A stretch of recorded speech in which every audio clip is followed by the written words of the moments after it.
There's so many individuals out there that are so talented in different things that never accomplish anything. Okay, the world is filled with talented people. You know a lot of them yourselves, okay, and they never accomplish anything. With talent has to come preparation, has to come action, has to come development of being able to take those talents, take those skills, continue to develop them, continue to sharpen them physically, continue to sharpen them mentally, because at some point your physical talent is going to diminish as a professional athlete. That's just a fact. I went to Kent State, I dropped out. I didn't drop out, I flunked out. Now that threw my life into a spiral, but because I didn't have a college degree, I could not let that stop me. And like you're doing, where you're saying, all my friends at this age are settling in your careers, you don't even know if they're happy or not. Stop comparing yourself to others. So the first thing you do is stop focusing on other people. Instead, focus on being the best version of you that you can. Then you'll recognize that you deserve to sit at the big table with everybody else after you become the best that you can be. You have something that you brought to the universe. And that if you decide that my life deserves my developing this what I do well, and becoming the best at it, and mastering myself, and seeing what I have within me. The secret, though, the secret to real success is if you tie your gift to the dream. Once you've accepted that you have as much right to success and much right to succeed as anybody else, the next step is learning how to talk the talk.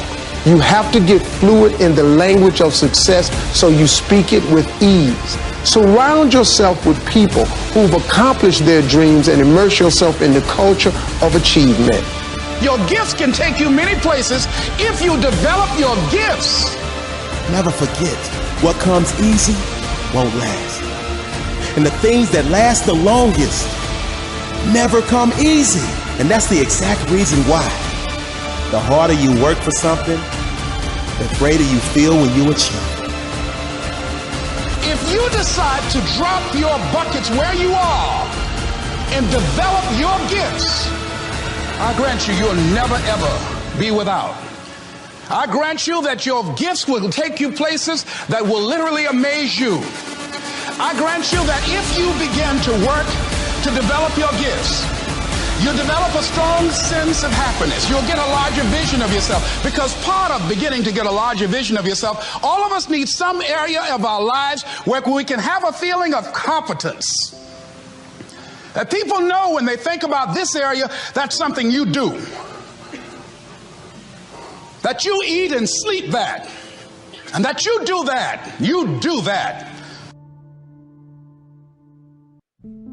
And as you begin to challenge yourself, you'll discover some things about yourself that you don't know right now. The other thing is you begin to look at yourself, look at your dreams, and begin to experiment and stepping into your greatness. One of the things that's very important, whatever goals and dreams that you have, repeat after me, please. Make your move before you're ready.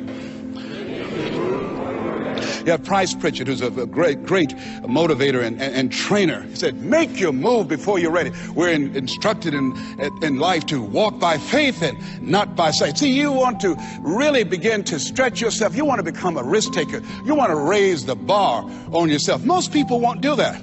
See, most people engage in low life living, low risk living. Viscott said, if you're not willing to risk, you cannot grow. And if you cannot grow, you cannot become your best. And if you cannot become your best, you can't be happy. And if you can't be happy, then what else is there? I like what Helen Keller said. Life is short and unpredictable. Eat the dessert first. And so you want to begin to take some chances. You want to begin to challenge yourself and make it okay to fail and learn from your failures. Don't allow fear of failure and the allure, the attractiveness of playing it safe in life to draw you in. You can't get out of life alive. You got to die to leave here. Take a deep breath and be patient. Calm down. Go slow. Don't let other people's negativity or anger or frustration affect you. step back in your own mind mentally and just smile. You know, there's an old saying, if you can't say something nice, don't talk at all, is my advice. Sometimes the very best thing you can do in dealing with difficult people is just to be dead silent. Don't feed the fire by arguing or getting involved. When you're dealing with a difficult person, just stop the clock like a timeout, just smile and don't say anything. And then when you do say something, remember one of the great communication tools is this, is the person who asks questions has control. The way that you can take control of any negative situation is not trying to win, but simply by asking questions. Say, you know, why do you say that? Or why do you feel that way? Or that's an interesting point of view. How did you come to that point of view? Or how would we know that what you say is true? I mean, is there any proof or validity? Instead of attacking, simply ask questions. And it's sort of like the matador backs away from the bull. As you keep backing away from the bull, you cape the difficult person by simply asking questions and being genuinely curious about what he or she is thinking and feeling and why they are behaving the way they are. Sometimes you may find that they have a good reason. Sometimes you may find that they misunderstand something. Maybe you will find that they have a difficult problem in their lives.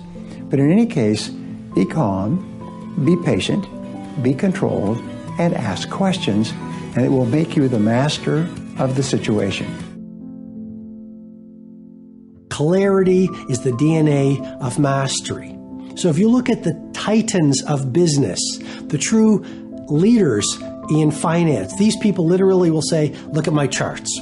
If you look at a great military leader, you look at a great athlete, they have such granular, in a world of superficiality, they have shifted to massive granularity so they know in intimate detail exactly what their future timeline will look like. Why? Because clarity breeds and builds and is the DNA of mastery. You want to have a very clear vision of what your future is going to look like. And when you know in intimate detail what your future will look like, then you automatically, subconsciously as well as consciously, can say no to the important. So you say a giant yes to the few things that are most important. You've heard me share this before. Confucius said it so well. The person who chases two rabbits catches neither. And so what I'm encouraging you to do is this exercise before you go to sleep tonight. Let's make this very tactical. I call it the 100-year timeline. On a single page from where you now are, 100 years out into your ideal future. I want